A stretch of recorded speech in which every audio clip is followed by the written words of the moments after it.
AC3 suara diperoleh 12, calon 1 12, calon 2 3, calon 3 4, calon 40 50 60, calon 7 1, jumlah 32. Assalamualaikum warahmatullahi wabarakatuh. Berjumpa lagi bersama tutorial.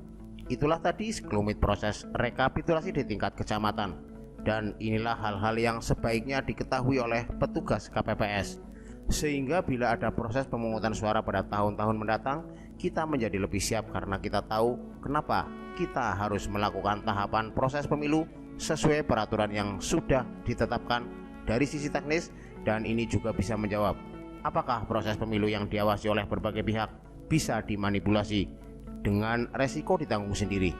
Yuk kita lanjut. Sebelum kita melihat secara teknis proses rekapitulasi di tingkat kecamatan, kita flashback dulu saat proses pemungutan suara hingga penghitungan suara di TPS, di mana saat itu disaksikan oleh PTPS dan saksi, yang mana mereka juga mendapatkan salinan DPT dan DPTB, dan selama prosesnya mereka turut serta mengawasi jalannya pemungutan suara dan mencatat setiap kejadian-kejadian penting. Misalnya saat ada DPK yang mencoblos, salah satu saksi menanyakan kenapa boleh mencoblos padahal pemilih tidak terdapat di DPT dan DPTB, dan KPPS menjelaskan kalau pemilih tersebut adalah DPK yang berhak memilih dan mendapatkan 5 surat suara. Juga misalnya saat ada pemilih yang ternyata mendapatkan surat suara ganda untuk DPD, padahal ketua KPPS sudah berusaha bekerja sebaik mungkin dengan menghitung setiap surat suara yang diberikan kepada pemilih, sehingga salah satu surat suara tersebut harus kita masukkan ke dalam surat suara keliru coblos.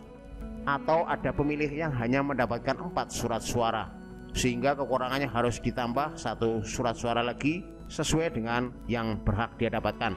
Hal-hal tersebut dicatat oleh PTPS dan saksi, juga oleh KPPS dalam formulir kejadian khusus. Kejadian-kejadian ini dilaporkan berjenjang ke tingkat selanjutnya. Misalnya dari KPPS, formulir kejadian khusus dicatat dan diserahkan ke PPK melalui PPS.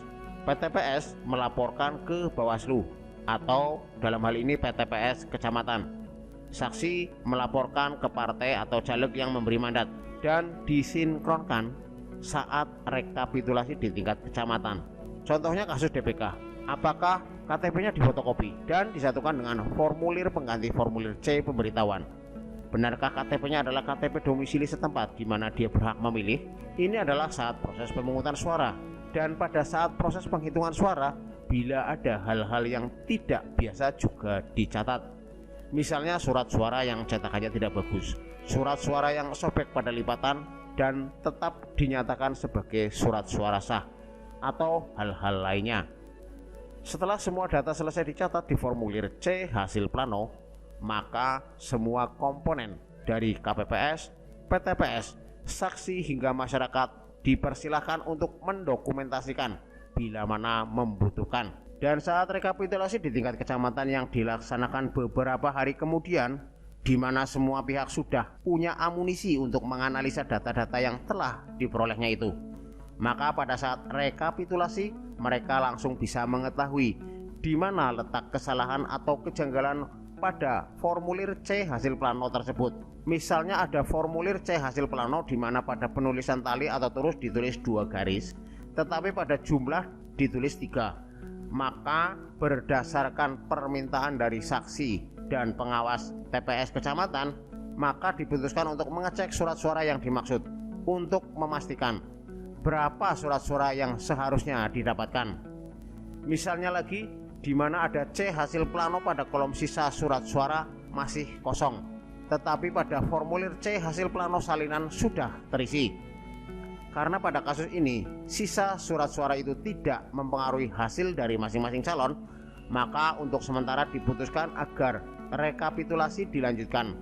Bila mana ada selisih pada surat suara calon, maka surat suara yang telah dicoblos harus dihitung ulang. Tetapi bila mana hasil akhirnya tetap, maka hal ini tetap disahkan dan dicatat ke dalam C kejadian khusus oleh PPK untuk kemudian dibenahi. Hal-hal tersebut adalah lumrah terjadi. Nih kalau pengen tahu yang lain, 1 ditulis soto, 2024 ditulis Rp2024.000, 10 ditulis sepupuh. Karena petugas KPPS sudah bekerja secara maraton dari jam 6 pagi dan pencatatan C hasil plano bisa jadi dilakukan pada jam 2 dini hari. Walau makan cukup, ngopi cukup, kelelahan tetaplah tidak bisa digantikan dengan suplemen sekalipun. Itulah gunanya rekapitulasi di tingkat kecamatan. Selama proses rekapitulasi di tingkat kecamatan, data formulir C hasil plano tidak boleh dirubah. Jadi kondisinya adalah tetap sebagaimana pada saat diisi oleh KPPS. Bila mana ada kesalahan akan dicatat pada formulir C kejadian khusus oleh PPK disertai data yang seharusnya diisi oleh KPPS yang disaksikan dan disetujui oleh saksi yang hadir. Hal ini mungkin berkaitan dengan bila mana ada sengketa hingga ke tingkat MK. Terima kasih sudah menonton hingga akhir. Semoga setelah menonton video Anda bisa memahami proses pemilu di Indonesia dengan lebih baik sehingga tidak berburuk sangka. Jangan lupa untuk like, subscribe, dan memberikan komentar yang positif. Wassalamualaikum warahmatullahi wabarakatuh.